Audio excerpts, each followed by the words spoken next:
Hello everyone! Nakumalan yung agent Stella at isang Alice Townhouse. Wow, ang ganda nito. Inulat lang siya ha. Pero tignan nyo naman, ang ganda ng renovation nito. Ayan, nakumalan yung agent Stella, yung kapitbahay at agent dito sa Lancaster, New City, Cavite. Let's go! Ayan, dito yan sa Redfern 4, baka nadaan dito sa Lancaster. 40 square meter yung lot nito. Tingnan nyo naman, kasya yung car nila. Depende talaga sa paglalagay ng gate, no? Ang ganda ng gate nila. Ayan, nagpa-change din sila ng door. Ang laki ng door nila. Ayan, shout out sa homeowner and sa contractor on Project Builders. Ang ganda ng pagkakagawa ninyo ng Alice na to.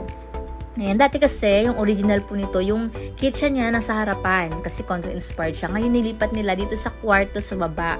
At ayan na, ang gandang tignan. Ang luwag niya, lalo na sa personal guys. Ayan. O, diba? Ang ganda. Sa mga gustong kumuha ng Alice Townhouse, available po siya, pwede ipag-ibig or bank. 13,000 lang siya kapag ipapag-ibig ninyo. Diba? Installment lang. And magkakaroon na kayo ng gandang bahay. Ayan.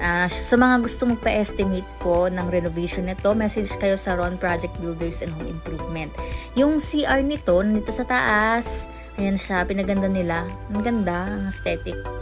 Ang ganda ng combination na color ng house nila. And eto nga, meron siyang dalawang room sa taas. Ito yung pinaka-room nila. Ginawa nilang master's bedroom. And eto, hindi pa nila naayos tong pangalawang room. And ang ganda ng mga door nila, pinapatan nila. Nagkaroon din sila dito ng laundry area sa taas, sa may balcony. Magandang idea nga siya, para hindi na makalat sa baba, di ba? Ayan, medyo dumilim dito kasi sobrang tirik na tirik ng araw. Ito yung part ng balcony.